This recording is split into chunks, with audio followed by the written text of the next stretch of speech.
Okay, so like Mark was just talking about like how like there's that ritual of like sitting down in a bar after a long ass day's work, ordering a drink, lighting up a smoke, and the place just reeked, of course, right? But like, there was this like whole social ritual around that kind of thing, which is like lost now, you know, because it's bad for you. You shouldn't do it. So we're trying to eliminate that from our society. We've identified a source of physical risk and have taken an epidemiological approach to eliminating that because the only important thing is the physical risk, right?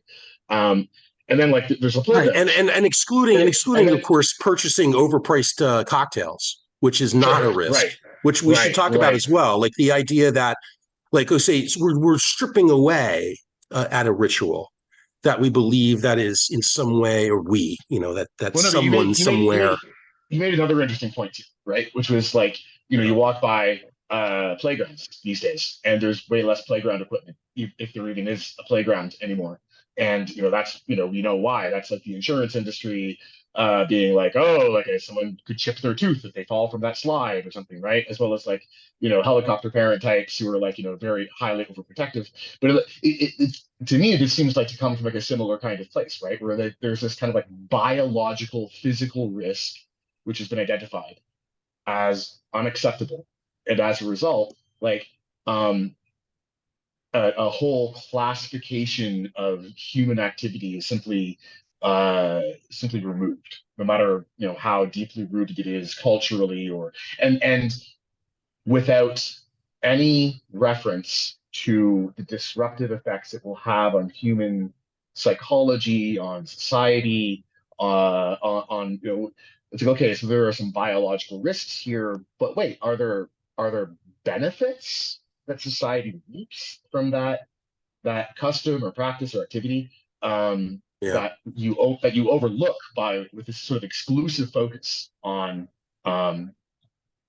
on biological risk. So, and like Grant, like you were talking about like alcohol, like there's Well, not really like any safe amount of alcohol, like and like yeah, I tend to agree with that actually. I mean, I find even like one drink, like I can't write. If I have like one drink, like that's it. Like I can't.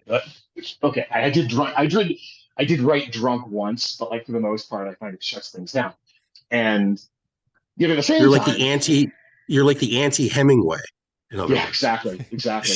But at the same time, like the social benefits to drinking, I think, make it worthwhile to tolerate a certain amount of the biological toxicity yeah, yeah, that yeah. comes with it. Well, that's what McGilchrist writes about in one of his appendices in Matter with Things, right?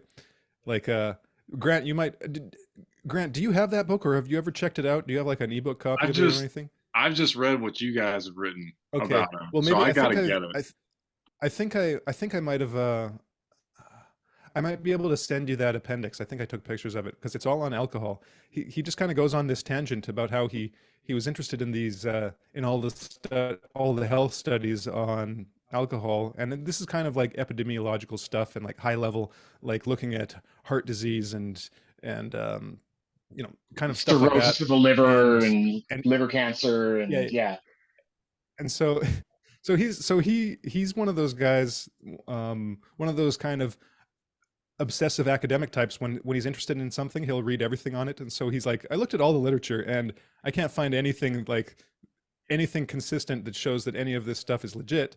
And he goes into what John was just saying about the social benefit too. He's like, well, and we're ignoring that there's a ritual involved where you, like, in his culture, because he's Scottish and has lived in like the UK his whole life. Well, I don't know if his whole life, but the whole thing about going to the pub with your friends, it's not necessarily to go get drunk, but it's a social thing. And that, it's been a while since I've read it, but I think he's kind of making a similar point that by ignoring that social aspect that's actually, um, has arguably health benefits, that those may in fact offset the risks that are commonly talked about by public health authorities. And that it's right. kind of Because like the public this I think health that will social there's approach.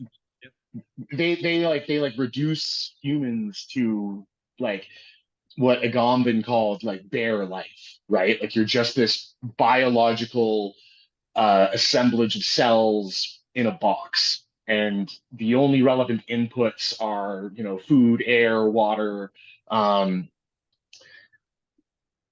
and the social aspect doesn't really come into it. The psychological, the spiritual, like none of it, right? So like, to take Because you that can't example measure of it. the pub, like They're you all can't. It's impossible. they're all they're all Well, technocrats at a certain well, level, actually, and the it's the fatal terrifying thing conceit of the, planning. ter- the the terrifying thing actually I think is that you probably can measure it in some ways, right? Like I could totally see the technocrats eventually being like, oh, like, you know, if our Yeah. yeast humans spend 1.62 hours every 3 days in the pub conversing with their fellow yeast humans, it improves their productivity by 62% overall. Therefore, you know, Yeah, Right. no, It's I like Set mean up this. you It's can. again. pub It's time. the single factorial like graphing of basically everything, and it's and minus the ritual. And I think the ritual is really the key angle of attack here, right? Because like if we talk about the ritual, I we started it, and I said like, well, yeah, a long day of work.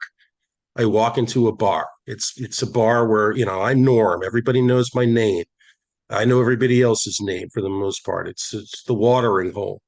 You go in, you light up a smoke, you order a drink, and then you look around, and then you see who else is there, and like and you're interacting with them in multiple ways. There's a girl, she has a cigarette. You light her cigarette. You know what I right? mean? Yeah, There are a multitude of like smaller rituals contained inside of these larger rituals that intersect with mating rituals, that intersect with basically the business of being human for the most part. Like, and the busyness of being human is essentially like that we connect. We forge and find new connections, and we fuse the familiar to the new, and like and places like that and experiences like that, which are heightened experiences, because we're talking about substances that alter our perception in a number of ways, even if it's just booze and cigarettes. Yeah, and There are ways in which we transcend like what is kind of the mundanity of the world, the ho hum business of labor, of just sort of like just grinding through a day in order to secure whatever small possessions we have. And it's just kind of like, so that the attacks, like in that sense, like do seem like spiritual attacks. It's like, yes, it's all grounded in liability and insurance, but at the same time it's like grinding off of all of those rougher edges of surprise yeah, and uniqueness, like in a way gradually corrals us into like what John was describing, this base existence, like where it's just like, okay, how can I preserve all of the current atoms in my body like in basically the same state for, I don't know, X number of years or X number of decades. And like that's not a human life. I'd yeah. say that's not even really a goldfish life. I Yeah. think that you said something about rough edges, and for me, that's kind of like the key point here, like this kind of rawness and roughness that I think is associated with things like smoking, especially. It has something like primal, so sort of shared thing, and it's and back in the days even non-smokers used to have ashtrays at home, right? Because when they had guests, it was just the polite thing to do to give them an ashtray, so even they had this kind of like shared experience, right? I mean, people can't imagine that anymore. But and it's like the same story we see everywhere, basically. Like I was thinking about that, when this whole like gas stove discussion was on, right? I mean, right. you would think like, I mean, like a gas stove. I mean, who would have something against a gas stove, right? I mean, I think it goes beyond the safety obsession, or although there's part of it. It's just like to those people, it's like the worst. They can't allow it that somebody actually has fire in their house. Like it's just Which is can't be. such in itself. And, Yeah, no, totally. and And like you and see it's again similar like this sort of bands. rawness, right? This and to me, like the smoking stuff, it's just very much associated with that. You see bands on like wood fires as well, fireplaces, wood stoves. The necessity to get a permit if you want to have like a bonfire, for example, and like that is kind of anti-human in a Yeah, strong way. it 'Cause, I goes mean, there's so nothing against the more spirit, primal right, of, than the times. I mean, just to have the idea to have a fire in your in your home, this is just like a middle finger to like this entire like technocratic thing, right? It's just it's really interesting.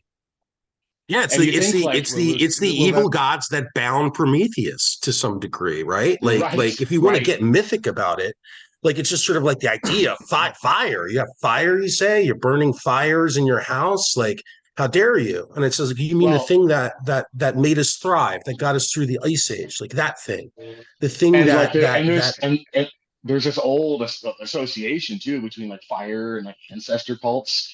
Um, where you would like honor the ancestors by having this like little eternal flame going in the corner of your house, for instance. So that was an old Indo-European custom. Uh, and very old associations between the fire and the sacred, higher existence and so on. Um, fuck, even birthday candles. I mean, like even it's not yes, the yes, Are they rituals yet just banned in the exactly, continue right. US? to not yet. Not But like yet. Not I yet. Give can it see time. the birth of LED candles where like they have sensors equipped with them and the child blows Yeah, I on mean, them and the right, sensors pick up the the Christmas breath tree. and it Yeah, with God, the that's Christmas so tree stuff, dystopian, I but mean, I we can, used to have like real candles on the Christmas tree, and I mean, yes. we still do it, but it's like it's become a rarity now. Heather Well, because Hine had an because article, it's or she did about the light spectrum and I guess what's produced by fire and incandescent bulbs, and some portion of the non-visible light spectrum that penetrates basically into our brains, that it seems like our body needs, and I lack the scientific vocabulary to explain it better, but it's from I guess natural selection. Is dark inside your head is the name of the article, but she talks about that and like how the LED and fluorescence don't produce that same light, right. and so it's like it has an effect on our mental states. Well, yeah, and it feels very weird and artificial, and things even look strange, like under fluorescent lights. It's like people just look kind of sickly. You know, um, it's just, yeah. It's the thing that kind of like seems to unify all of this together to me is like this is just sort of how I look at it. It's like you sort of have people out there who they'll get something into their heads, some idea about like X is bad for you because X is dangerous, right? And they'll start out by saying, "Hey, everyone, like here's this bad thing about X that we've found out because we have studies." And then, you know, some people will look at that and they'll be like, "Oh, I hadn't realized that. I don't want bad thing to happen to me, so I will stop doing X." But then a lot of other people are kind of like, they're kind of like, "Oh, interesting, good to know. Don't care because there's reasons I like doing X." Whether X is like drinking too much on a Friday night or going base jumping or whatever it happens to be. And then that first group gets really cross. How dare you not listen to us? We told you X is bad thing, and you keep doing X. So then that's when the government gets involved and the pressure campaign starts and so on. Because like it's the imperative is that like Do you think people though that they listen use to us. that like that? Are those people really in the driver's seat? Like, are they? It's kind of like you have this maternal desire to eliminate risk, and your essay, John, about safety last, it says it all Yeah, yeah. perfectly. Like they obviously they're a big force behind it, but it's like, are they kind of being used or weaponized by someone else? It's like, hey, this maternal instinct is useful, and so let's promote their fears in this area. Because you compare this with other things that, I mean, the cavalier attitude towards World War III, for example, with our foreign policy, or the violent crime in the cities, with these, I mean, the leftist sort of policies towards that, or the open borders, things like that, where there's obvious risks that people see, and and probably a majority of people would not want something to be done about, and yet it's like just ignored. Whereas these other things, like the risk of a gas fire in your stove, it's like, no, we can't have that. There's actually a really interesting dynamic there, isn't there? I mean, like, so you have like all of these like tiny little like pretty inconsequential risks, like the risk of a child falling off a slide and chipping his tooth, for example, or whatever. And like there's this the risk from a virus, and the 0.01% chance of dying if you're healthy. But and so then you have like this sort of like this huge pressure to like eliminate that risk entirely, no matter the costs. But then on the other hand, you have these existential risk phenomena that like the possibility of nuclear war breaking out between the great powers, or tens of millions of illegal immigrants flooding into the US, to do God knows what in the long run, probably nothing good. And yeah, the same people who are like all tied up with these like tiny risks are exactly the same ones who kind of shrug at the big ones. And then the reverse is also very true in my experience, which is that the people who are like looking at those big existential risks and going, hold on, maybe nuclear war isn't a good idea, are also the same ones who kind of like shrug at the small stuff, like the chance of catching a virus. But I think I think some of that could be. Go ahead, Luke. Yeah, no, I was just thinking, what might be like an explanation behind it is just the drive to control, right? Because if you imagine you are kind of like a Machiavellian evil psychopath leader kind of type, right? And so what are you gonna do? And you want to avoid that people basically bond, right, and get together, and like having a good time, basically bonding to create like a complete counterbalance to that, psychopathic leadership, that it can penetrate, right? These kinds of bonds, these human bonds are like just stronger, and then like ideologies or whatever. And so you want to avoid that, but at the same time, like a threat of nuclear war, I mean, it gets everybody riled up and in panic. I mean, that's actually a positive, like if you want to control the population. So they might be more willing to play with that sort of thing. But well, to take that, I wonder about that though. Like with like substances, I was just going to say, you look at this. This is quick. Look at the substances that are encouraged and discouraged in our society. I would say, like, okay, tobacco. It's actually a pretty social substance, and it's heavily, heavily discouraged. Alcohol, very social substance, and kind of tolerated, but very much like looked down upon. Like, you shouldn't drink too much. Like, lunch martini is not a thing anymore. And binge drink on the weekends and get blind drunk, but that's actually not very social either. You're not going to have good conversations when you can't remember your own name. And then the drugs that are encouraged are weeds, opioids, all these things that kind of shut you down and like, make you stop talking. So yeah, social control. Yeah, and I think the other piece to that, and I'm glad that like Luke started it that way, because I think he's correct that like part of this, he's described half of the picture accurately.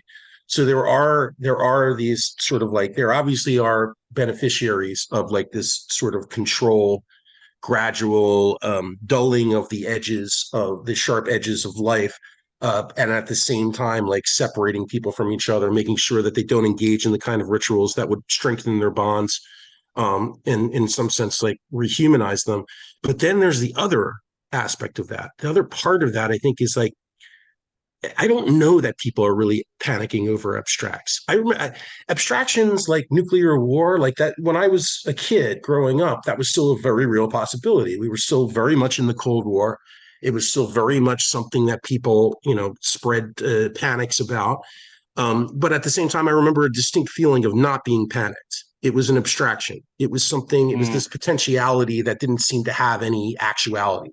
Like there was no motion. But there was this sense back then, and this is just, I wasn't really alive for most of the Cold War, but just like it seems to me that there was this kind of sense of like, eat, drink, and be merry, for tomorrow we may die, right?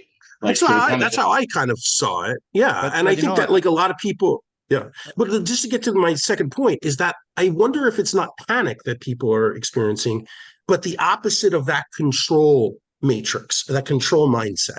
Like, what if there's another mindset that's very widespread, that's supine, a subjective mindset, a mindset that wants to be, sort of like the bottom in like any kind of social relationship.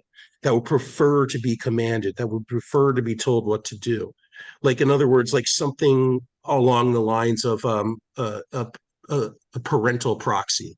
And like that is more widespread than most of us think.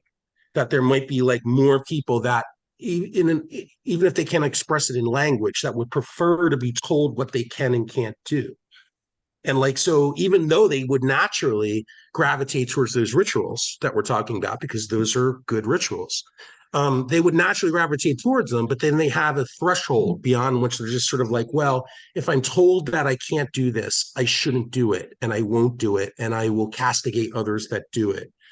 Like Yeah. maybe that's a character of being that we're, you know, Well, I think leaving that's out of so it. that's status that governs that.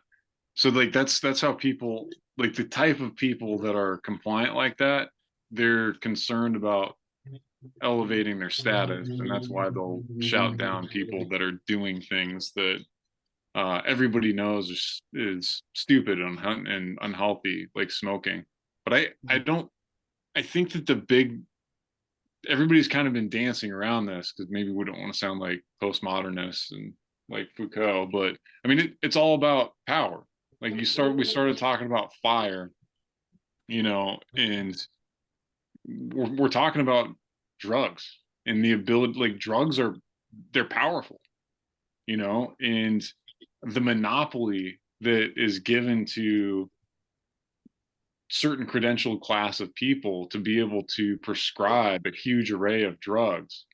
You know, look at for cognitive enhancement, we have things like Adderall, which is just amphetamine. We got methylphenidate, which is derived from cocaine.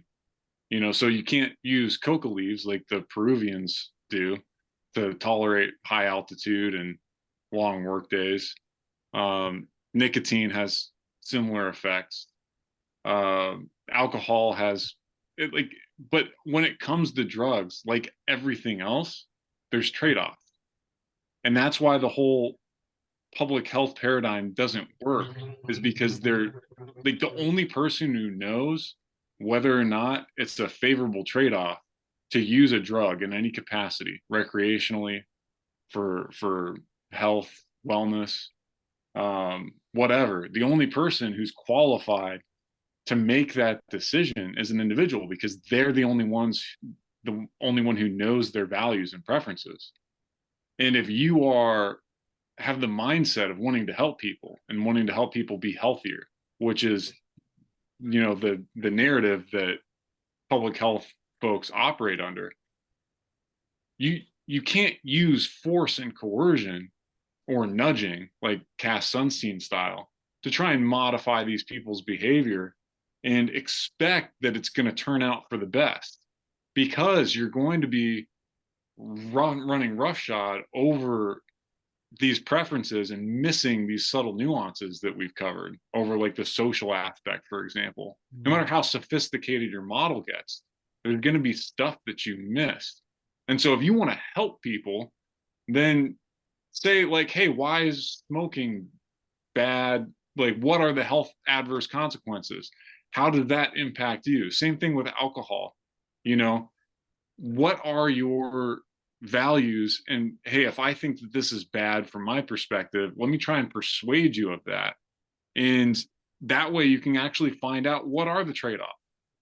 Like, let's be honest, what are are there benefits of nicotine that, you know, or smoking? You know, that we want to pretend like there are none. Maybe we should investigate and have an open mind, and what are the trade-offs? Because we know there's downsides to it. But what are the upsides? Everything is a trade-off. And I think recognizing that helps navigate these waters, where public health folks, like as a rule, ignore that. Harrison. Well, there's another mentality at work here. So I think that like a couple things have been brought up, like the motive of control. You mentioned power, Grant. But earlier, you know, John had said something. I can't remember if it was before we recorded or after, about like the technocratic government, where you can imagine a technocracy where where they decide and figure out that, oh, this amount of social time drinking is the best for productivity and worker morale, and so they schedule 1.6 hours of social time, and it becomes this like rigid kind of part of the routine, like in Brave New World or something. But just to kind of get behind that attitude, well, you can take something from basic human psychology and then scale it up. So me, for instance, like whenever I see a toilet paper roll with the paper coming out from the back, I'm like, what the hell is going on? So who is the idiot that put this toilet paper roll on like this, right? And I've got this obsessive compulsive need to like turn it around and get angry at the person who did this, without thought. And so I know I've got some obsessive compulsive traits to me. And when you scale that like to like the wait. There's a right. There's a correct direction for the toilet paper roll. There is. Well, you see, that's 100% agree with you on that. Straight off. You wouldn't My want kids do it the other way, and I hate it. You wouldn't want. This might be the most controversial thing we've ever discussed, Right. actually. Well done, Harrison. But the toilet paper roll just goes on the shelf. I don't know how they do things in Canada, but Right. Well, actually, America. wait, But what this I'm is a great segue. This is a great segue because I wanted to say very quickly about what Grant said regarding like the idea of studying trade-offs and seeing what the benefits are. Here's one of the things I've noticed is that we have abandoned the idea almost entirely, like in the academies and the institutions, of the dynamism of being and the individuality of bodies. In other words, that not all things might not be good for all bodies, and that the trade-offs might be different from body to body. Like obviously, we have a lot of biological cohesion. There's a lot of homogeneity between human bodies, but like it's not exact. And actually, there probably is quite a degree of difference between the way that various substances that we integrate into our bodies actually affect each individual body. And so I wonder if at the same time, this attack doesn't have a kind of a spiritual angle where it's denying that individuality, denying that different things affect different people differently. And things that are deadly poison to one person and should never. And I don't just mean in terms of like chemical substances. I also mean like in terms of like experiences or practices or customs. Right. Like for one person to be deadly poisonous, for another person can be absolutely essential. So like an example of that would be like disciplining children, how you should discipline children, right? Like, you have some kids that if you raise your voice at them, like they will have like a nervous breakdown and like it will scar them for life. And you should probably be very, very gentle with them, right? They don't need strong correction. Other kids, unless you hit them in the back of the head, like won't even notice. Like they need that degree of like sort of like physicality and like order and structure and like frankly like social dominance hierarchy in order to be able to learn and grow. And if they're deprived of that, they go off the rails completely, right? And it's kind of to a certain degree, a boy-girl difference, right? But there's a lot of individual distinction there as well. But when you apply that kind of one-size-fits-all mindset, you're talking about, I mean, you have people who like. You see that with the whole college thing. I mean, that's like where that all came. Like the only way to have this dignified, fulfilling life is you got to go to college. You got to work in a white-collar environment. Be a knowledge worker. It's like there's this contempt that in American culture, at least like for decades, it was against blue-collar manual labor. Like, just this idea, like, I mean, because a certain class of people, would look at a factory or whatever, a workshop and think, oh, I would be bored doing this work. Therefore, this work is just bad for everybody. Everybody needs to go to college and, do the type of work that I feel like would be, fulfilling for me personally, So you wind up There's with the everybody's got to irony, go right? to college and It's the same irony with the safety question, right? The big safety questions like securing the border, like all these people say, like, no, throw it open, it'll be fine, right? But then the micromanagement of all these other things that are very personal decisions about the body, individual decisions, right? Like those are the contradiction there. I think applies here as well, where it's kind of like there is no, it's all binary for them. It's all on off, right? And it's all or nothing. Like it's either the rule either applies generally to everyone, or it must be in some sort of an off state. for everyone. Except for the And that's actual that rule is of the law. rules. That's something that doesn't apply. It's like if you're on the right team or the left team, I guess, whatever. Right. Hey, you can pull, tear down signs So and pull fire alarms to stop, Which is a congressional good evil proceeding. thing, And I to, hey, think. to That's go back to like you're on the right team, so to go by back all to like means, go for it. the sort of like the border question and like nuclear arms, nuclear war danger, and frankly also this kind of like decivilizational assault being launched by the left on like the basic underpinnings of civil society. And it's precisely people on that side who are also the most concerned with like micromanaging the tiny risks of individual lives. I wonder if there isn't a sort of deep connection there, almost like kind of like related to like a thanatos, like death instinct, where like in this like managerial system where it reacts to risk by withdrawing agency from people. Like the experts will tell you what is good to do, and you must do and if you don't do what the experts say, you get punished by the insurance company, maybe punished by the law, right? Um, and you find yourself after a while in a situation where you have almost no personal power, right? It's like what you were saying, Grant, like I think power comes like it's really important here, right? Because there is this feeling. I mean, at least I have it. I think a lot of others do as well, of being like hemmed in all the time, where like you have like all of these fences and regulations and thou shalts and thou shalt nots kind of like govern your existence to an insanely sort of granular degree, uh, and it's rather intolerable, right? And if you're not consciously aware of this being an issue, like if at the surface you're kind of like, oh, it is good that we have all of these rules and regulations to control our behavior, and experts tell us what to do. But like deep down, you still feel deeply dissatisfied with this life because it's not really a life worth living, right? It's very difficult to really have a genuinely good time, to relax, to feel like the full extent of your talents and abilities, to exercise any sort of agency. And then you start secretly wanting to tear it all down to make it all go away. So then you're like, oh, like we need communism, we need to have a revolution.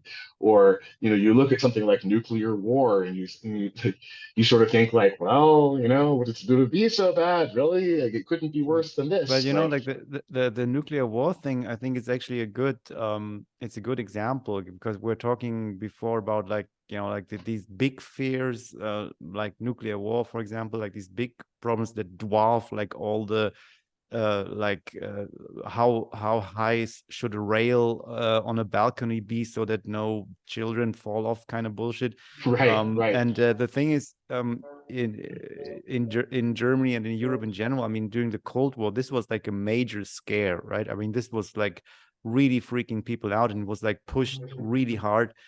So for instance, we had to read in school, like every child had to read like these horrible novels about like children getting like nuclear toasted, like disfigured, and like, I mean, it was just, I mean, as a child, you read that stuff, I mean, you have nightmares, and this sticks with you. And it's actually, the one thing leads to the other in a certain sense, right? Because during all the nuclear scare in the Cold War times, there were like these drills where you like had to like crawl under the table, as if that saved Yeah. you, like from the nuclear bomb, and all that kind of stuff. So you get used to this kind of micromanagement as well, right? So, and the kind of safetyism. So it's basically like the big fear is kind of in a certain sense leads to this mindset, right? That you need a micromanagement in order to be safe. So I think You're right. I mean, you're right. You're right. It could absolutely go in the other direction where like, because you can't do anything about those big risks, you then take solace in tightly controlling the things that you can control. It's definitely psychological. But it doesn't really explain their enthusiasm for throwing the border wide open, for example, and like having millions and millions and millions of undocumenteds come in, whether we're talking about Europe or in the U.S. Probably the Yeah, Freudian that's- death wish, right? That's not a That's love what of that's what I, that's what the migrants. I That's a think both of hatred these. of what's I think already both of there. these. That's like it's 100% Well, that's motivated by. what I was sort of Maybe saying. maybe It's it's more like of a it's like you have like the big existential risk in the Cold War of like nuclear annihilation, and then that leads to this clinging on to an increasingly regulated life as a way to control what you can control. But then that in turn leads to life being absolutely intolerable. It's no longer a life worth living, and then you want to try and destroy it. And then you're like, you know what? Throw the borders open. Let the barbarians in. Like, yeah. Yeah, maybe Yeah. it's not so much a death wish as a change wish. So like the idea that like we want some monumental change because we have become so hemmed in, because like it's become so stultifying, But people because we that can have been see. stultifying everything are the ones wanting the big change. So it's kind of like they're.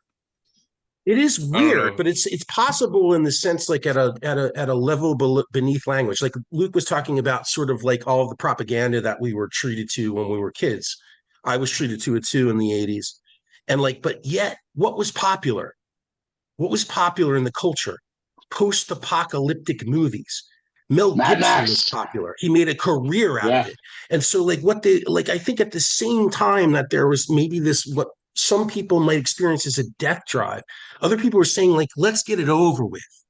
Let's get it over with so we can start to rebuild this puzzle in a different according to a different diagram or something. Well, You know what I mean? Like and then like the post-apocalypse like genre, I think a large part of the attraction of that is precisely like that you're now free in a way that you weren't before. There's no one to tell you that you can't do things, right? Yeah, And you take something like Kulak wrote an article about that, about like the zombie apocalypse and how it's never going to happen, how it's kind of like a cope fantasy.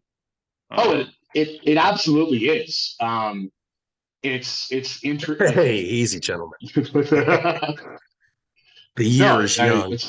Yeah, but you know, like I'm reading quite a bit about like the Weimar Republic times in Germany, for obvious reasons. You know, I mean, there's many people have drawn like parallels, you know, to our time, and it's kind of interesting because you had similar things going on back then too, right? So basically, it was really bad, you know, like it was just bad all around, and people just wanted change, you know, and especially like what was on their minds was the whole technocratic thing, right, which had begun in earnest at the time and slightly before, like with the industrialization and the technicization of everything. And I mean, it's nothing compared to today, but people were like really shocked and fed up with all that. And so the question was, you know, like, what do? You know, I mean, you can go back. And there was a lot of like revolutionary just talk and this unconscious almost drive, you know, to just shake things up, you know, and whether you were on the left or on the right at the time, basically it was like, okay, this needs to stop, you know, and it probably will, because that's just how things go, you know, it would just blow up on its own. But we kind of should, you know, it should kind of, we want that to happen, right? Because we can't stand it anymore. And I think there's a lot to this idea actually, that whether everybody's conscious of this or not, you know, that there's this certain sense that it just can't go on like that, and it won't, you know. I mean, it's not even like that we have to do anything, you know. It's just and people back then saw it in the same way. They were convinced that, you know, that's it, you know, it will run its course. And but there's also this expectation, right? And I think that's in a lot of people's mind. I think that there's I don't know, this was said earlier, and I don't know, I'm trying to tie it back to drugs, right? And I do think that it ties back to it with drugs and power. But I read something that Walter Kern wrote recently, I think on an X post, and it was that we have these complex philosophical explanations for what's going on, but he talks to like an insider on the like that knows a bit large political donors, and said we don't really need political philosophy, we just need names. Like what's going on is just very straightforward grifting. And so like all these ideologies, like talking about the left and why they engage in prohibition, right, for our safety, right? But the right is where drug prohibition initially came from, and moralizing teetotalers, etc. But throughout all of it, it was an unholy marriage with interest, like special interest. So when you're making tobacco, this drug that's non grata, then what you're doing is you're increasing the market for pharmaceutical stimulants. When you make alcohol illegal, you're increasing the market for something else. And it doesn't matter what it is, whether it's the border or war. Kind of ever since I looked at like the neocons and starting the Iraq war, like a lot of those people believed in it. They're like, yeah, we're going to go democratize the Middle East.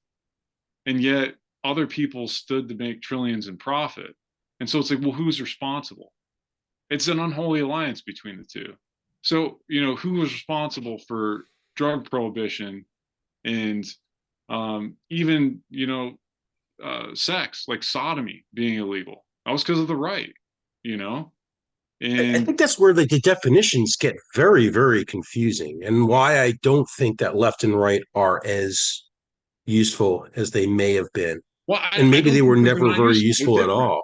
They're different moralizing justifications to use coercion to control people's Right, behavior. but I'm not sure.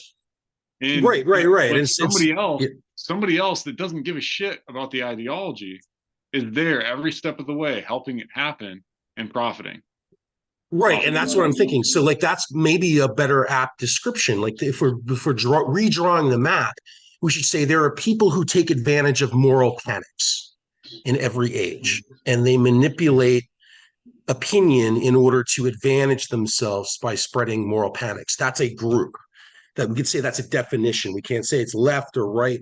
It's something that seems to appear in every age, in every polity, like where we'll have that group of people that will exploit anxieties, whether they're to do with social status, whether they're to do with legal status, like with money.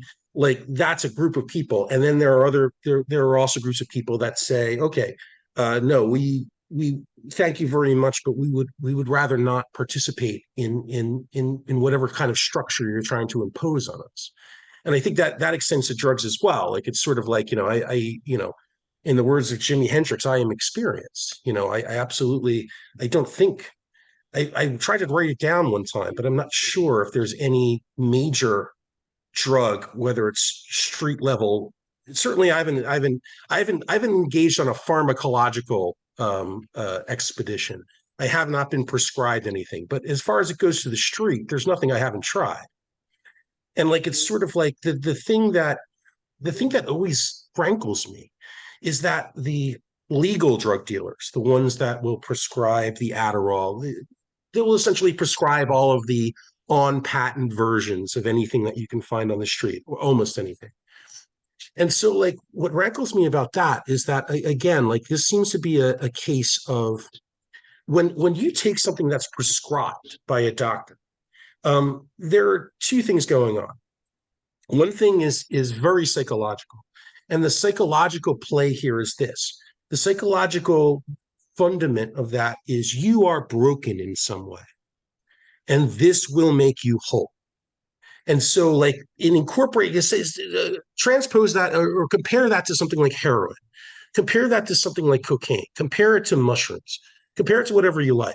But like the people that I knew growing up that were engaged in sort of like they were taking street drugs, like they never really thought of it as a way to complete their being.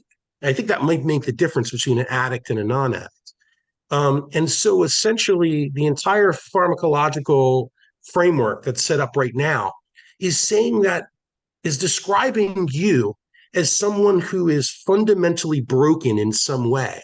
And so this thing, this product completes you. I think it's the creation of absolute addicts, in the same way that Brave New World described them. Like, in other words, it is this process of saying you are incomplete without our product. And I think the psychological wound of that is greater than any concoction of drugs you could find on the street. Yeah, I don't Anything like that you can find. I don't like the way that it externalizes locus of control. So, Right. drugs are very powerful substances. So is food. So is lifestyle. Like, in terms like how much you're sleeping, exercising, what you're doing for exercising. All these things are important. And to put the decisions about what to do with those things, I mean, specifically drugs, is just totally outside of your locus of control. When you have doctors that sanctify certain drugs, and it's like a prescription from a doctor now sanctifies it. It's now not a trade-off where you're making a decision to use a drug that is going to have pros and cons, because everything does. Now it's your treatment regimen, and like you said, it's something that can make you whole. And I think there is something dangerous to that, because it's not the truth. There's no fundamental difference other than the amount of expertise in terms of a medication being prescribed versus it not being prescribed. It's just expert advice, essentially. But there is this legitimization and sanctification of it that results in polypharmacy, which is incredibly dangerous when you have geriatric patients, especially on 8 to 10 medications. The interaction between 8 to 10 medications, like no one knows. 2 or 3 gets very complex. As soon as you have a dozen medications on board, you start putting people into this zombie-like state. And really the only way that they ever come out of it is by coming off all the medication. And maybe 1 or 2 of those medications are useful, but the cost benefit and just the way that physicians are manipulated in medical school and then afterwards fined and dined by the pharmaceutical industry. And even the explanations, though, I think are even more dangerous. They convince people. I've spoken to some of these people that are on 5, 6, 7 medications. And the way that they speak about themselves and the way that they speak about the world tells me that they have been wounded simply by the explanations. In other words, the explanations of what's going on inside of them, of what they are, it has in so many ways vandalized the baseline sort of assumptions about what self is. It's really scary. And then I had the same experience when talking to some of these elderly people, especially who are on these medications. It's like, and they get like scared, I mean, that's how they do it. They basically send the message, oh, if you're not, you can refuse it, it's just that you probably will like die earlier, like, or get sick or whatever. And so it's basically that's the psychological hook, right? And once you accept that, you kind of give up your autonomy, your spiritual being, as you said, Mark, right? It's like it runs pretty deep, right? Because you just let yourself be scared, and then it's like I don't know, I thought like psychosomatic effects are like well studied, well accepted concept for a long time, but apparently not, right? I mean, it's like, you scare people and you expect them to get better, I mean, or it's like all the health benefits that a good mindset, like a fulfilled life, and what we were talking about before, those rituals, the bonding, and all of that. I mean, it's just, it is well studied, but it's also just plain obvious, that this is like actually super important for health, for just physical health. So I'm not saying that's all there is to it, obviously, right? I mean, there's like both sides, you have like the materialist kind of medicine that plays a role, right? And but you also have that mental aspect, and that just gets totally lost, right? And how can you not take that into account? It's a mystery. It's a mystery. Well, that what you're talking about essentially is when they're scaring patients is nocebo, so like there's Yeah. well understood term, happens all the time. In my field, it happens a lot with imaging. So, if somebody gets an MRI in like really common in the lower back, you can have you get lower back injuries, and they tend to remain on imaging. So it's like if you get a disc herniation, it's probably painful when it happened.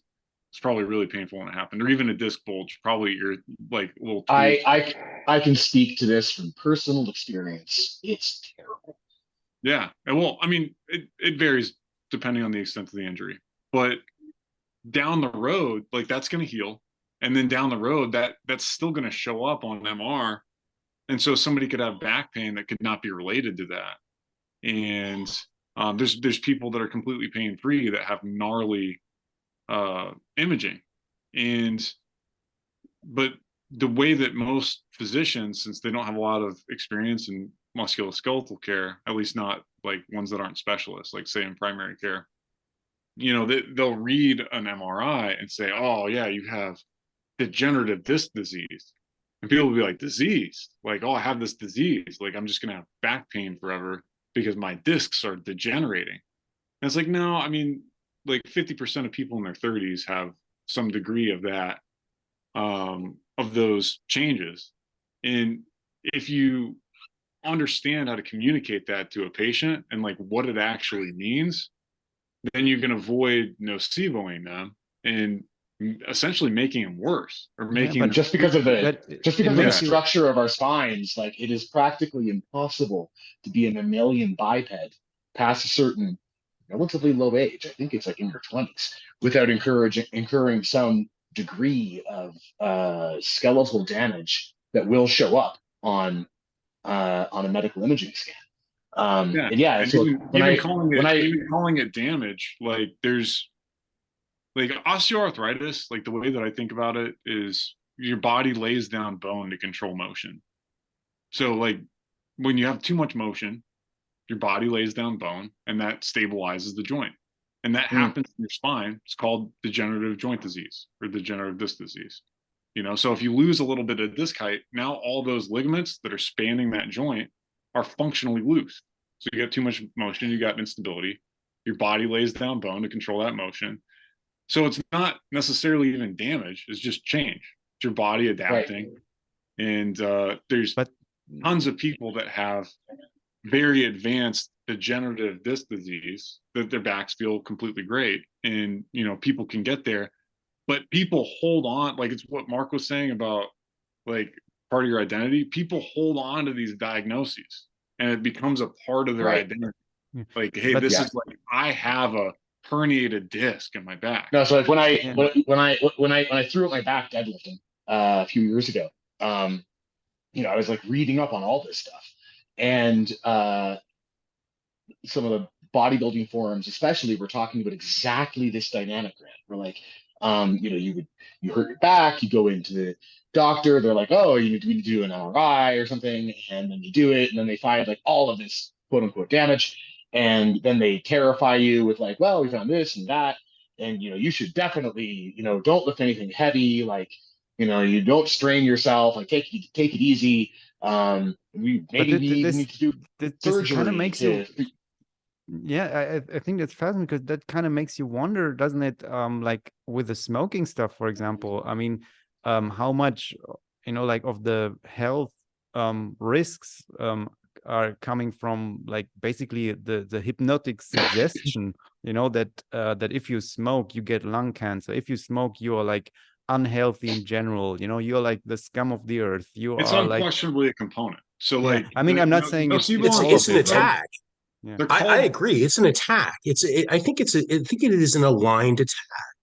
Like there's no question that there is like that any kind of propaganda is essentially a war against your mind. And that includes advertising, that includes any number of, whether they're for products or politicians or whatever. Like every single time that somebody is reaching out to you from across the ether to tell you about something terrible that may happen to you, I think our default response should be, this is an attack. You know what I mean? It's just sort of like, particularly when you think about the idea of the limitedness of our being, the idea that we're all going to die. Some of us will die horribly. Some of us will die in our sleep. The one common factor is we're all going to die.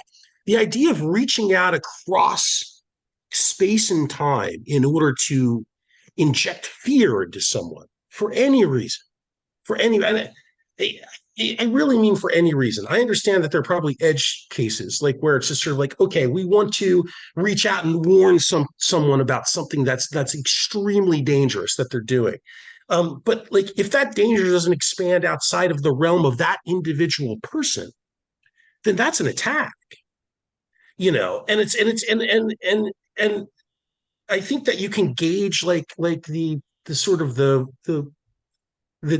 negative quality of that attack, the aggression, the hostility of that attack, by the things that flower up around it. Like if we talked about syntaxes, for example, the idea that like New York City, for example, for the past 20 years, has been like, just sort of layering on a series of taxes. Syntaxes against cigarettes is a big one.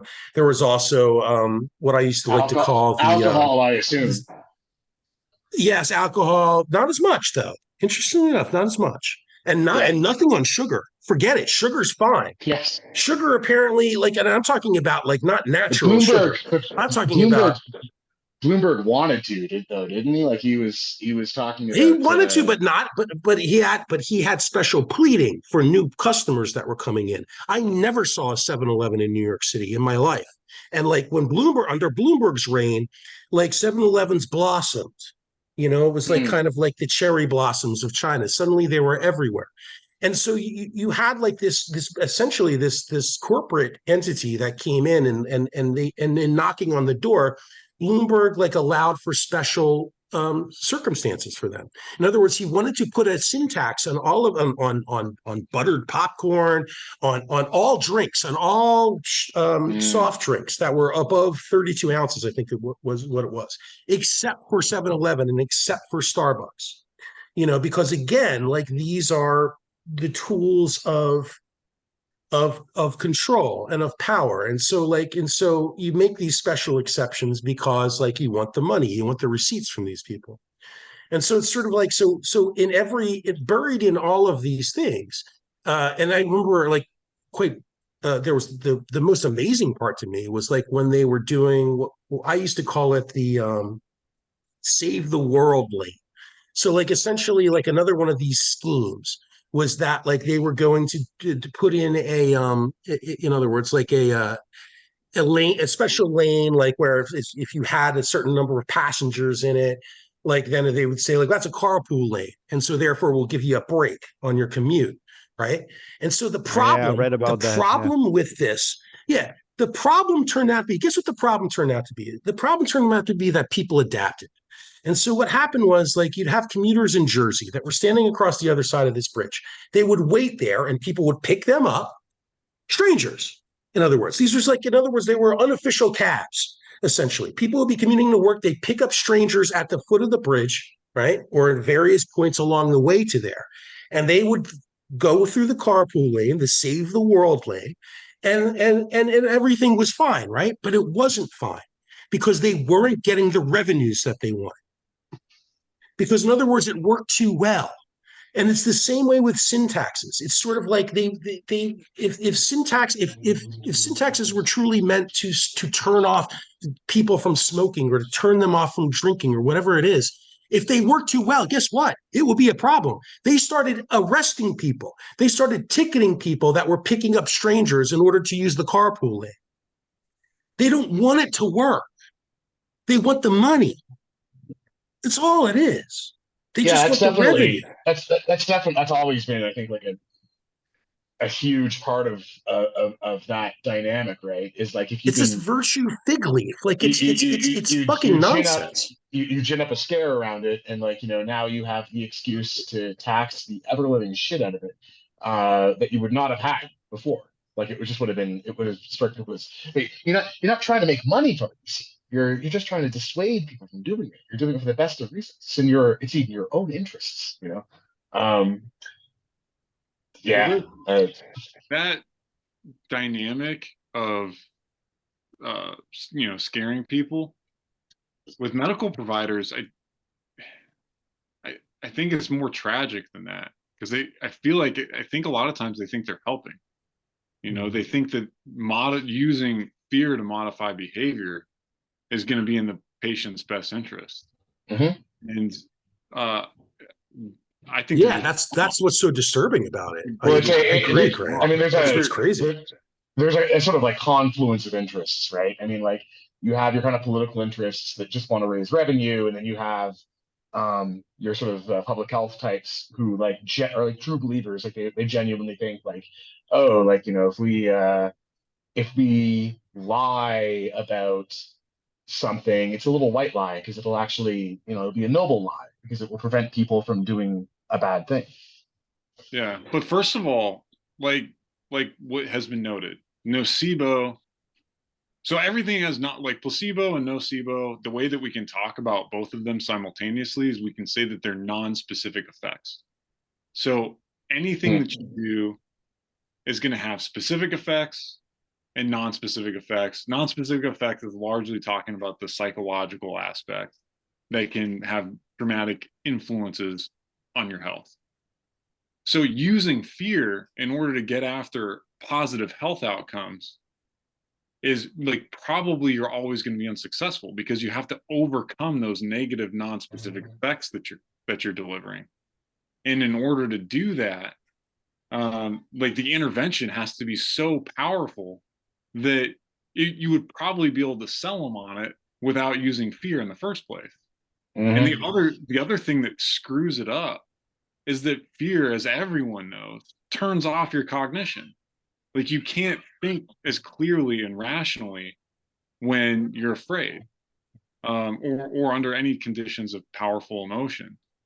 And so, like, what's the best way ahead to make people's health better? If we wanted to actually, like, if we had public health people that really wanted to do good, they would never use fear. Like that would be off limits, because de facto they're causing harm off the bat that then they have to dig out of that hole. And you almost never have a controlled enough experiment ahead of time to know that your intervention is going to be effective and what the effect size is going to be. So you got that. And then on top of it, it's like, what do we really want if we want people to be healthy? Like really, we want to be able to train people to evaluate and make better decisions themselves, right? So that they can make better health decisions across time and space forever for every particular issue. And public health essentially does the opposite of that. And they have a track record of continuous failure, I think, because of this, because they don't recognize that really what public health ought to be about is educating people and empowering people to have an internal locus of control, and that they can use their own position, awareness of their own preferences and values, in enhancing their own cognitive function, because there's positive psychology does that, in order to be healthier. And it's like they want to just use the easy button. They want to take the ring. They want to take the one ring of power and be like, we can do good with this ring. And it's like, no, Premier, you can't. But even on a more like I mean, that's kind of like would be like the ideal, right? Like empowering people, to have their own control and their own like take on things, right? And in when it comes to health, but even a level below that, like, I mean, just stop frightening people. I mean, that would be a good start, even if you just give better counsel, I mean, for example, like well, how about my oh, sorry. No, finish your point. I've got a solution. Yeah. All right. Perfect. So just to give an example, like my mother's doctor, when she was pregnant with me, actually counseled her to continue smoking. Because I mean, I won't go into like the details of there was a history, right? Health history and stuff, and basically he said like, okay, I mean, maybe you can reduce a little bit, but like the stress you're going to experience now by stopping to smoke during pregnancy will offset like the benefits you might get from that. So I mean, that's I was just saying, like, I mean, or imagine like a public health official saying something like, oh yeah, I mean, you guys don't need like any bicycle lane, you're probably going to be fine, like, don't be afraid, I'm just I mean, that kind of stuff. I mean, if we just had like a more sensible advice from the medical establishment, that would be like already such a huge step, and then empowering It people. reminds me that reminds me of Lukashenko at the beginning of COVID, when he was just like, go play some hockey, drink some vodka, you'd be fine. Right.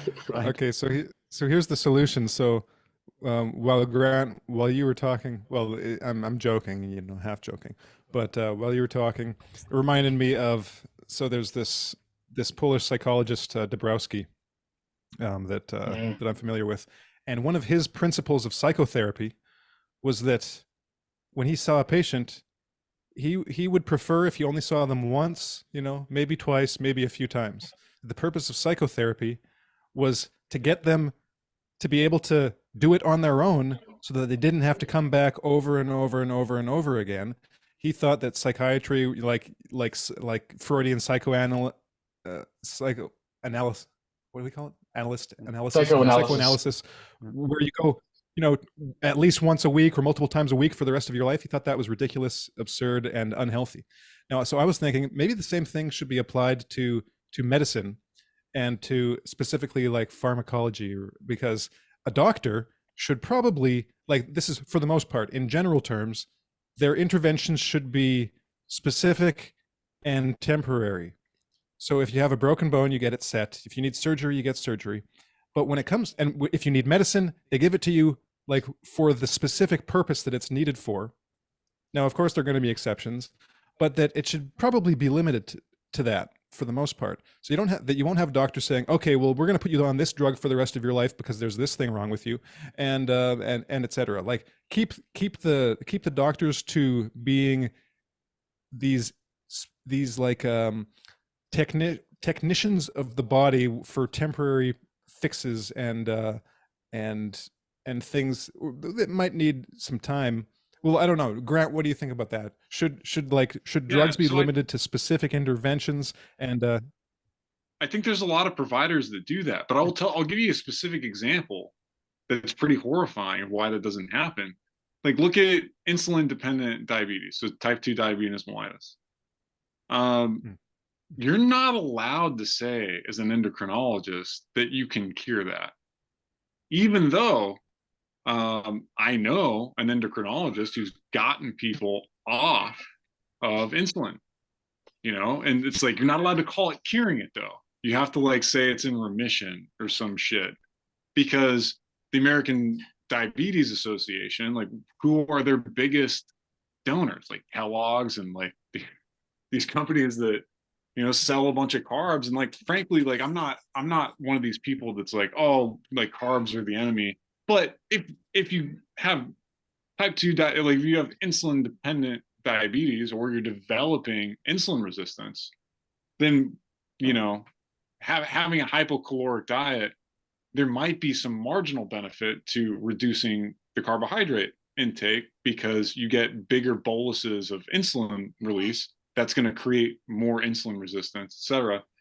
So like, there's conditions that physicians in specialties are trained to think of as chronic conditions that aren't necessarily chronic conditions. And when a patient, well, here's like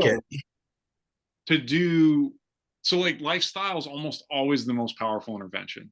So like sleep, exercise, nutrition, like getting all that stuff lined up. And what'll happen a lot of times is physicians will be like, well, I told the patient to do those things and they didn't. And so now I prescribe medication. And it's like, well, maybe you're not trying hard enough. Like maybe you need to do a better job of figuring out how to be successful with lifestyle intervention. Well, I mean, the patients themselves often feed into this. There's a sort of Well, laziness, yeah, because right? it's like, just give me mutually, the it's pill, mutually doc. beneficial. Like you want to Just give me think, the pill. Like I don't want to I think yeah. that a surgery is going to fix it, or a pill is going to fix it. Like something where you don't have to do anything. Put in the time and effort. Well, magic. It's magic. Because, and again, it's sort of like, and there is an addiction to magic, but here's the weird thing though, is like, and this is anecdotal, but what you and Harrison were both talking about, Grant, like, it's sort of like, I've heard this. I know medical professionals intimately, a number of them, and I've heard them essentially like, you know, they talk the talk. Like they're definitely saying a lot of the same things that both of you are saying, like in the realm of like, okay, we really should prioritize. Western medicine should move away from the model that we're currently in. We move towards more of a model of temporary care, supplemented by good advice, and in terms of like geared towards like changing certain habits in order to create a greater probability of positive results in the future. They pay lip service to that. But the fact of the matter is a lot of these people are also under the gun. Like there is just as they and sort of like their benefactors in the pharmacological sphere, just as they are sort of casting these spells of fears in a certain direction, there is also a lot of anxiety in those fields as well, where they're afraid that they'll lose their license, where they're afraid of this, they're afraid of that. Again, it goes back to liability. It goes back to the insurance industry. Yeah, the Like all insurance of is this, I think, play is a bad lawyers role are in that. at the pit of Abaddon or Apollon, depending on whether you're Greek or Jewish. At the bottom of that pit is a lawyer, I swear. And this lawyer, or an insurance agent, and like, or both, like a two-headed monster. And like really, like if you drill deep enough, that is the fear emanation comes from these beings. It comes out of these institutions. It's projected in waves that they don't even really notice, because I think a lot of these people logically know. They agree with Grant. They agree with Harrison. Like they agree at a fundamental level, and yet like there is this spell of fear that is cast upon them too. It was never stronger in my lifetime than during COVID-19. But you've seen elements of it before, where they've gotten a certain position. They have acquired a certain, and by the way, and again, I know some of these people intimately, and I respect the fact that they worked hard for the sorts of opportunities and advantages that are earned through these positions. This is a scarce resource, right? People, not just from an intelligence level, a lot of these people are quite intelligent, but also the perseverance, the idea to operate in that sphere, to operate in the sphere of health in general, there's a lot of pressure. There's a lot of sort of horror as well, to some degree, like in operating, particularly if you're operating in the emergency medicine field. But like in all fields, there's a lot of there are various pressures, and like they're buttressed by all of these anxieties about like, well, why am I doing this thing that is so difficult?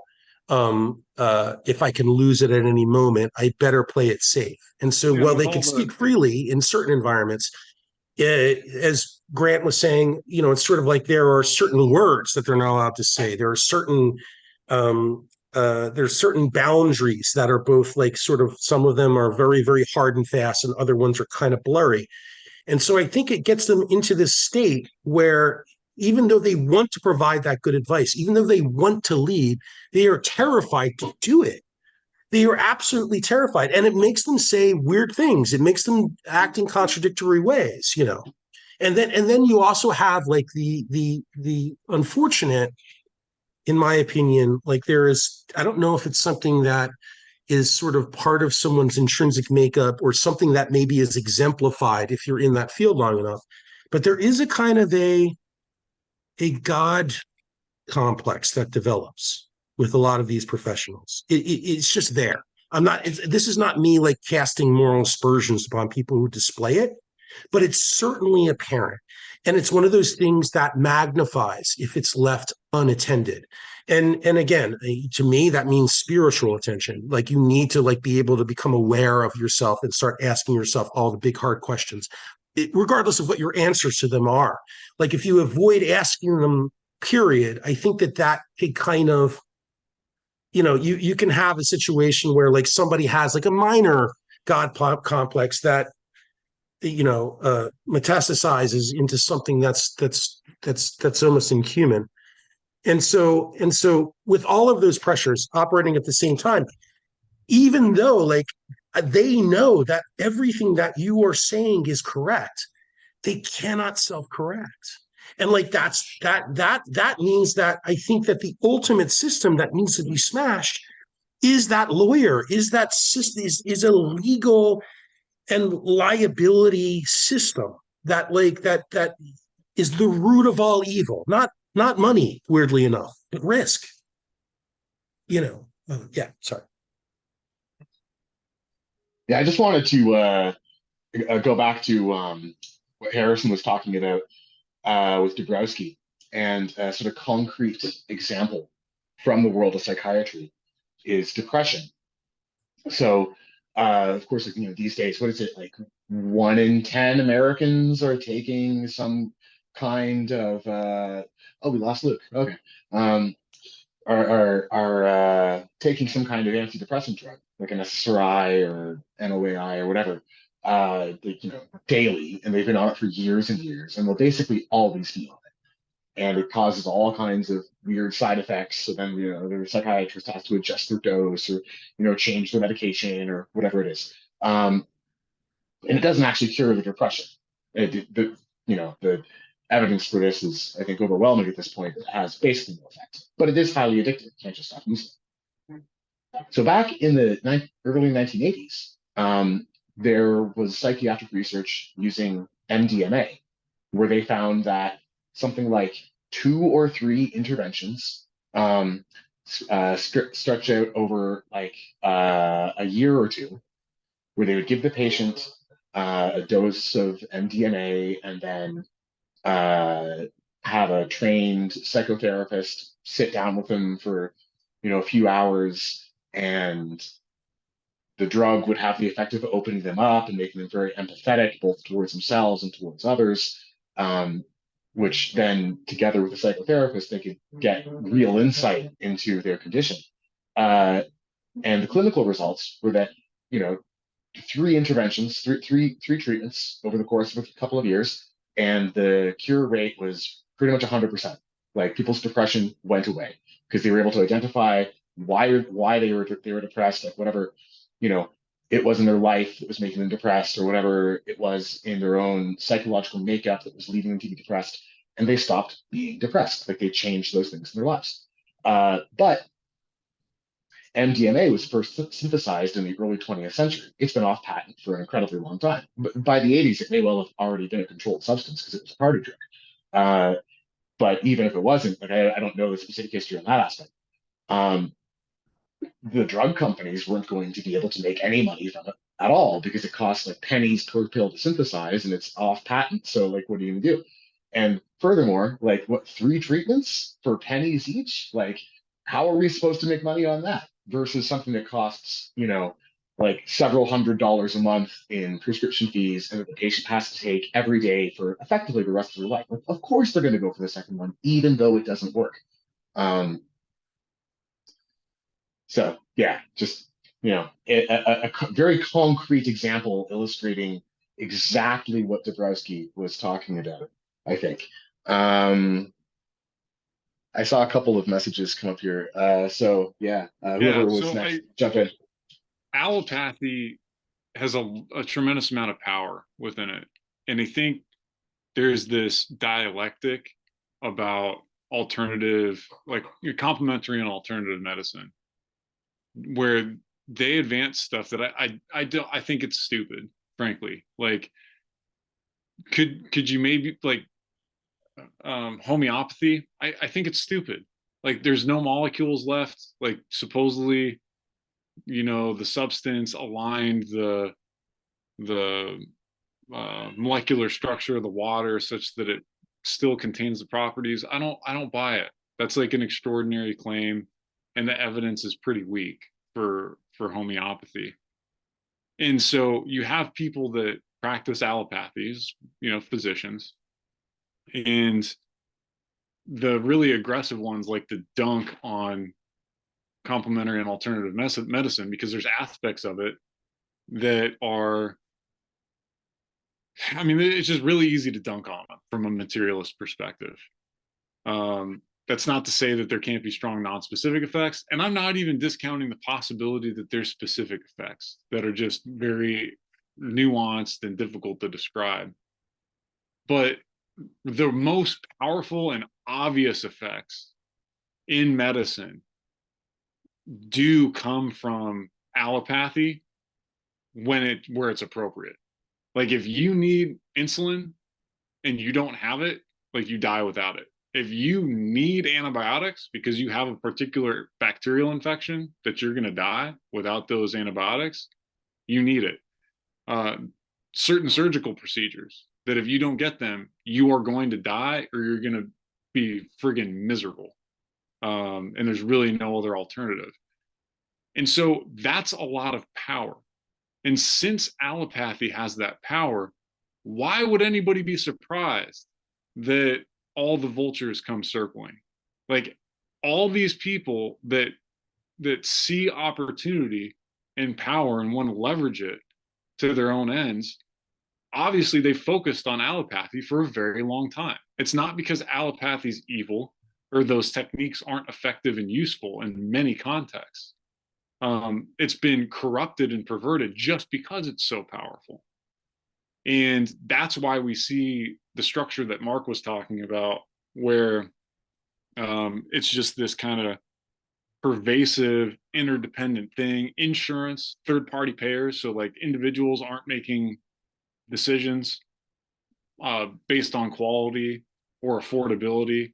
Like all of these things developed not as an accident. They developed because allopathy is very powerful, and in particular because the ability to cartelize prescribing powerful medications. That's a huge source of power, and creates a cartel that there's massive incentives to gain and maintain control over.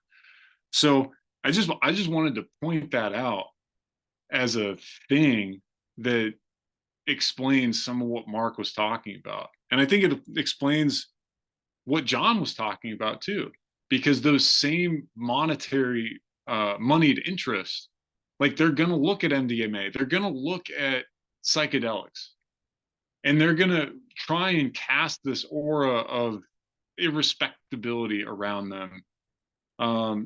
That you're not really serious or legitimate if you're looking at anything outside the common scope of practice. And so like best practices and standard of care, like all these kinds of things, they're really just weapons from moneyed interests to try and control the range, like the Overton window in medicine.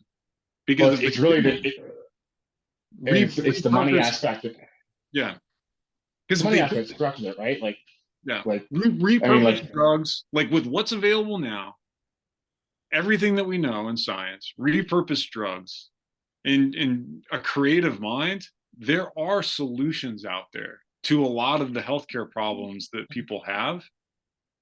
That, like, for example, I'll give you an example of something that is pretty niche. Our friend Alex over at Trio Woe, his spouse has and he talked about this on his blog, has a rare constellation of mitochondrial issues.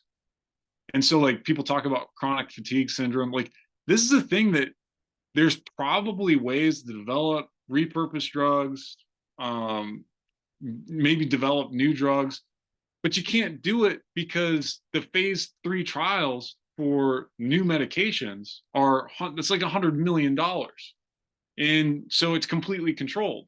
And, the FDA controls that. And then the pharmaceutical companies aren't going to go down that road. So like the bottom line is, if there was just freedom of maneuver and people had the ability to make decisions for themselves, that would open up new frontiers of advances in medicine that just can't happen now because Yeah, physicians and the have to doctors I talk essentially, to say the same thing. yeah, They they say the have same to, thing. They yeah, say we want they're more not freedom. willing to sacrifice their standard of living in order to take Exactly, like that exactly. and It's lose the everything. trade-off that they're not willing to make because like these are intelligent people.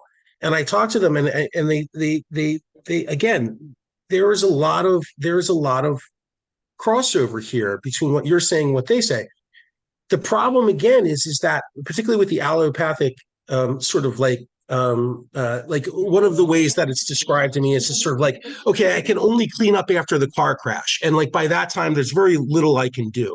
By the time the patient gets into my purview, like all of the damage has been done, and so therefore I just feel like a grease monkey that's like trying to tune up lemons or trying to make them drivable for maybe another 100 miles or so. And like, so there's a frustration there. There's a frustration level in terms of like, well, it's the system is so hopelessly broken. I'm just going to do whatever good I can in the middle of this broken system without like any real courage that it would take to stand up to that system and say, I want to practice medicine. Like this is something that's been expressed to me before by a doctor that I know well. He says, like, I don't feel free to practice medicine. Think about that. This is a doctor in a major hospital network that says I don't, and a doctor that has has seniority, and he says I don't feel free to practice medicine, and they want to, right? And like I've even spoken to doctors that have talked about like, well, I just want to go into private practice, like I'm essentially going to be a almost in the older model of the boutique sort of roving doctor, like where I'm just going to go around or I'm going to offer my services privately to a small group of individuals. Maybe that's the way it needs to go. Maybe this is the answer. The answer is as long as you can escape that sort of that balance, that those bounds of liability and insurance. And like this is the thing, it's like it doesn't take that much. All it would take is a waiver, really. Like so much of law can be circumvented through waivers. I remember I would talk to people in the 90s about like where they would talk for hours and hours about how unfair it is that there isn't any gay marriage. And I remember like there was during one of these Jeremiads, I just kind of broke out and I said, why don't you just go to a lawyer? They'll draw up the documents for you. You could go ahead and become somebody's like legal you could draw up any contract you want that would like emulate marriage in every shape and form. And then you get into that weird realm though where people want, it's like it's not really, they don't want the legal rights. A lot of things can be circumvented by waivers. They don't want that. They want to be part of some greater status game. Like that loss of Yeah, status the, is what's really going to like yeah, the they want to legitimacy be part. They want to be a big authoritarian. They want to be a big authority in the medical establishment. Like losing that has a certain value that differs from person to person, but it seems to be valuable to a lot of people. Well, I mean, the point of medicine should be to, heal people, right? But in practice, it's to make money from the point of view of the large medical corporations and the hospitals, and to have social status and make money from the point of view of a very large number of doctors. And from my point of view as a free market dude, like if you can make people better, it shouldn't be too hard to figure out how to make money doing that without transgressing against the purpose of the profession. Well, this is I think one of the things that underlying the kind of modern discontent with market capitalism is this kind of, I don't think it's ever spoken about much, but I mean, if you look back at earlier, simpler times, right? The medieval period or what have you. I mean, very rarely was making money the central point of what anyone was doing. You made money, it still happened, right? Like, if you were a doctor, like you were still able to make money, or some other kind of professional, like you still were probably pretty comfortable. but the purpose of your profession wasn't just making money. It was the practice of the profession. It was like that was what took precedence. And I think losing The that, craft, losing that's very unhealthy. If your primary purpose is making money, like I just don't think it's healthy. It's like it's. But because at that point, like there's nothing sacred about what you're doing, right? Yeah, So it's spiritual when you're right, like when you're what you're engaged in is a sacred thing. You're not going to cut corners just to make an extra buck. You're not going to deceive people about your capabilities or the virtues of your product just to make an extra buck. Like you're going to be like, no, like what I'm doing is important to me for its own reasons. Well, And compensation comes in many forms too. It's not just money. I mean, sure, like I just mean like in terms of just like assets, like that you gain, like advantages that you gain in life isn't just money. Money is part of it. Friends, though, network, people the that you can respect of rely the on respect in a of your bad peers situation, and like that. right. That's a kind of currency. Like everything is currency in terms of like building something, right? As you said, respect among peers, like not necessarily social power, because like the idea of like, well, I want to uh, accumulate more social power. It's like, well, how do you spend that? It's sort of like, okay, like is that a defensive currency? Is that something where like, okay, that means I'm afforded more opportunities to fuck up?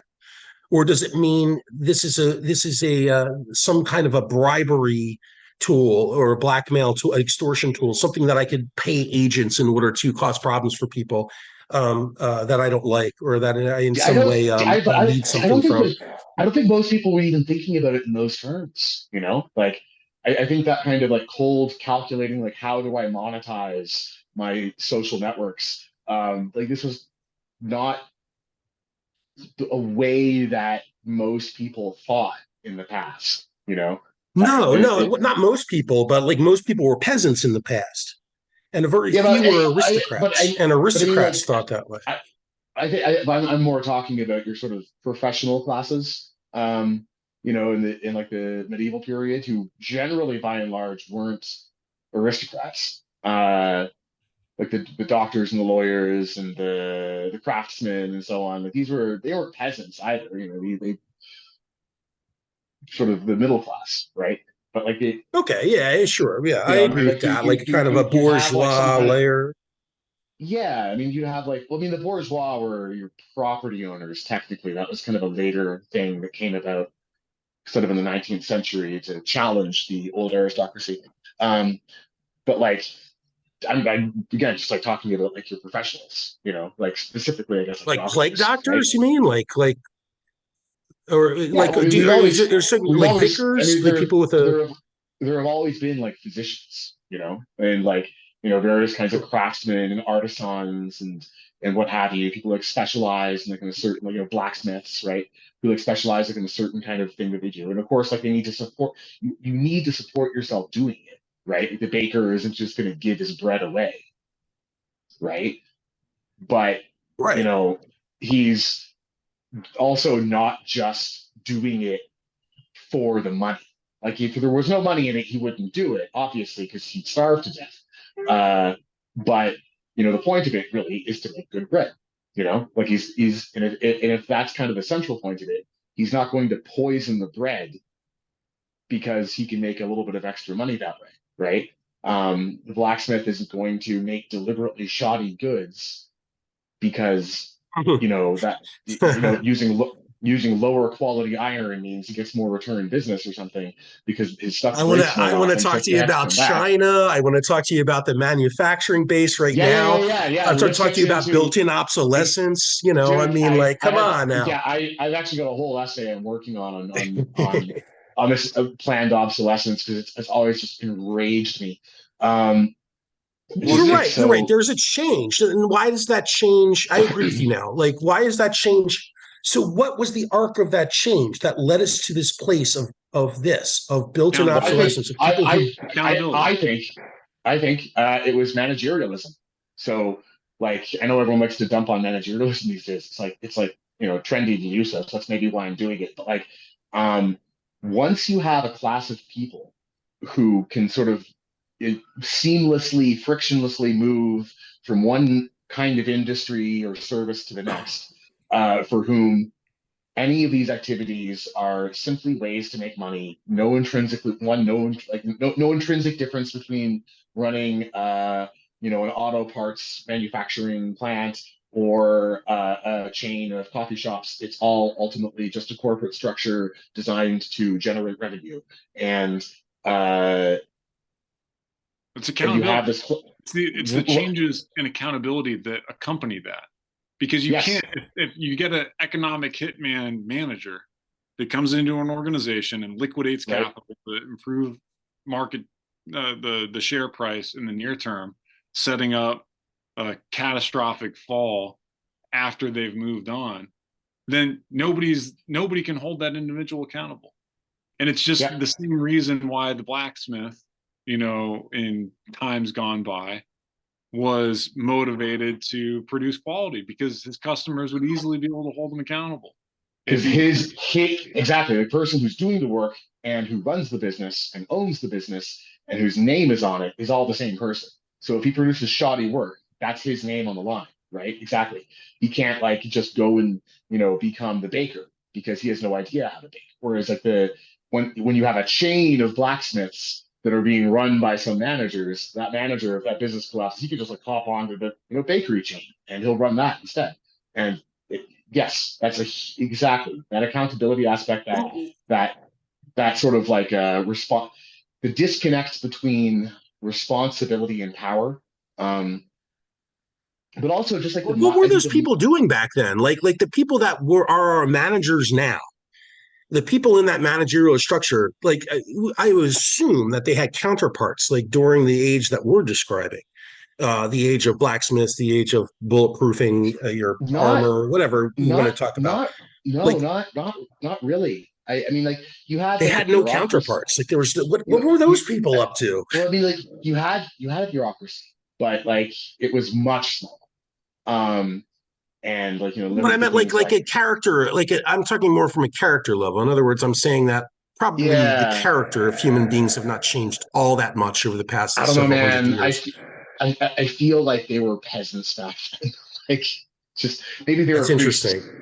Maybe they Were were they priests. whores? I It's don't. possible they were. It's possible they were They prostitutes. all came from No, I'm prostitutes. serious. It's possible that they were prostitutes. It really is like a conundrum because you say like, well, what is the person that exhibits those qualities, like qualities that you just described, where it's just sort of like, well, I don't really have any particular, like mercenaries of some sort. Let's put it that way. Hirelings, like people that would just do anything for a price, Yeah, but whether the they're problem isn't prostitutes or assassins. Yeah.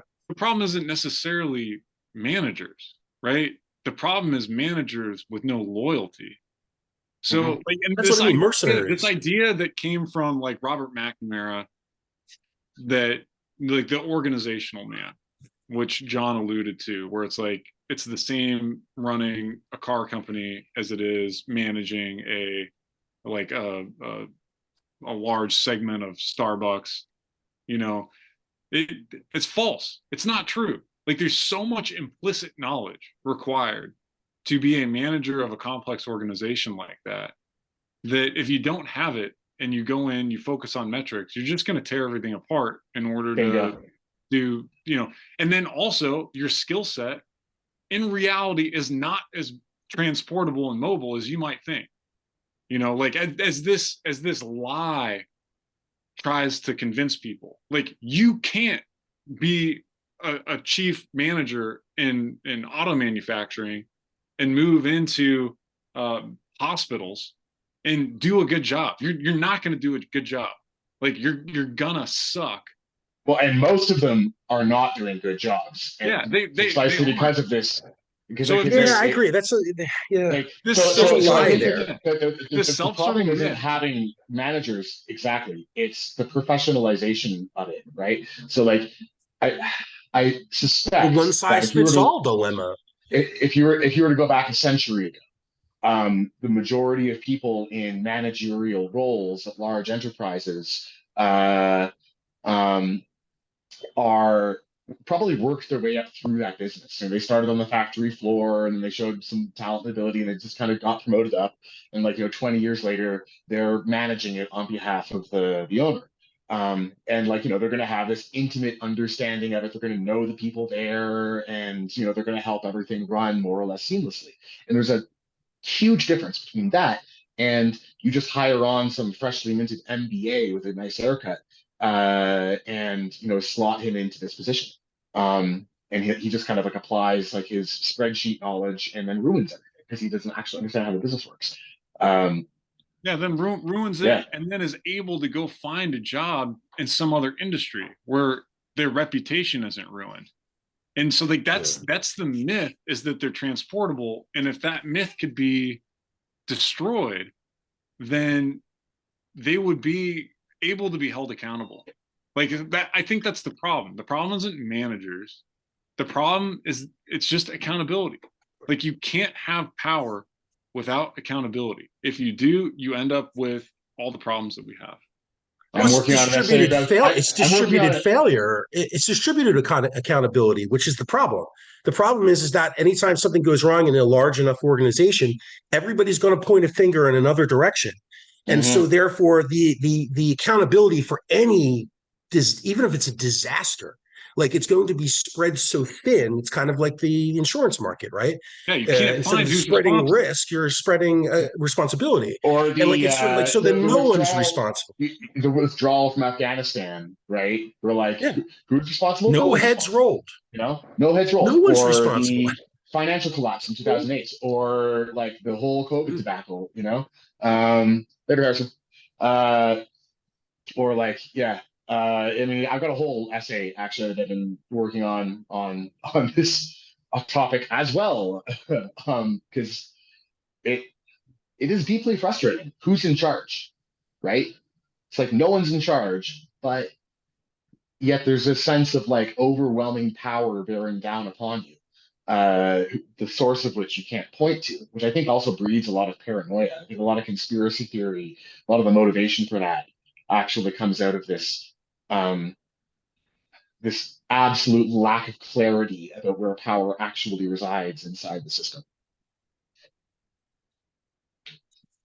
All right, that sounds like a good place to wrap things up. I mean, like for now, I mean, and maybe that is a topic for another a topic all its own, because I do believe that distribution of accountability is really like one of those things where it's kind of hiding behind every disaster, just like lawyers, just like insurers, like it's hiding behind every sort of depravity. You have this kind of this function in which once it triggers, nobody's responsible. That's amazing that we got there from drugs and cigarettes and booze. Yeah, so that's what we can do for next time. Power, accountability. That's see, it worked out. I was like, let's talk and see where it goes. I think it ain't about the destination; it's about the journey, gentlemen. Indeed. All right. Well, thank you all for joining us for another episode of Tonic Discussions. Until next time. Until next time. Later.